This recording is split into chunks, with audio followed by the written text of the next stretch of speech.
Hi, I'm Allison. I'm a psychic medium and a farmer. Today is day 20 of milking my cow on TikTok. Today I want to talk about 3 common phrases we hear in our everyday life that I really feel put a hamper on our intuition and why. And I'm going to do you a solid and give you all 3 of those phrases up front.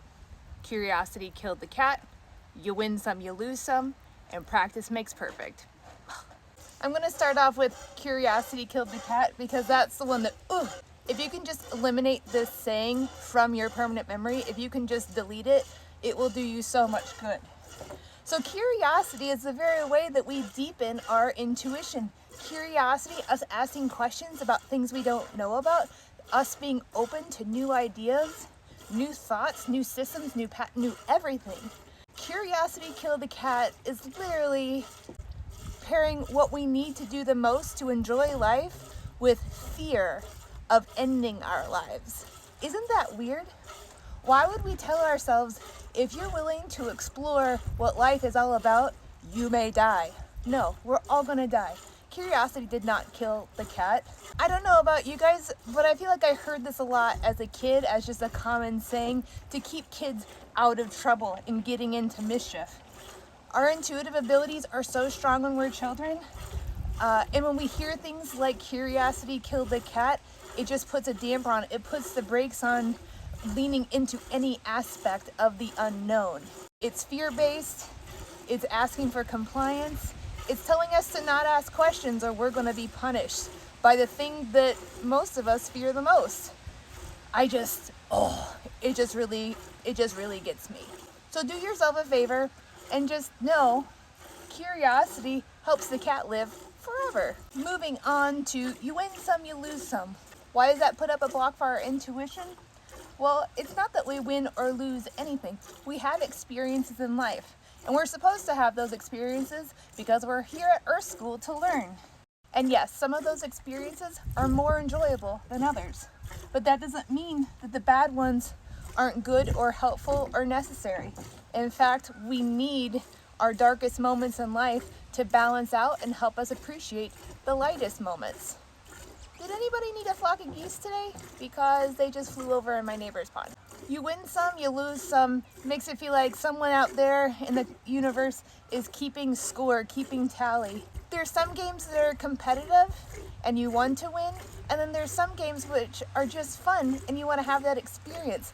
Life is a game of experience, not a game of competition. Our final phrase for the day is practice makes perfect. And I've got to tell you, I was guilty of living and breathing this phrase for so long in my life. And I'm so glad I realized it wasn't good. What made me finally realize this one was not a spiritual awakening, but how me living and breathing in this manner of thinking I needed to be perfect and everything that came out of here and came out of here and everything I did had to be perfect. I saw how that played out on how my children thought that they needed to live their lives. When I saw them doing great things when they were just little kids and I was in awe of them, they were frustrated, upset, wondering why they couldn't draw something perfectly, play the piano perfectly, do anything perfectly straight out of the gate. Monkey see, monkey do. They learned that from me. And so I realized I needed to fix it, not just for myself, but for them. So in our house, we say, practice makes better, because none of us are here to live some perfect life and get straight A's at this lesson of Earth School. That's not how it works. When we live a life of practice makes better, it allows us to enjoy all of our mini milestones, all of our mini goals, every little aspect of it, instead of just looking for our eyes on a prize of this top, usually impossible achievement that we have set ourselves up for. We've just set ourselves up for failure.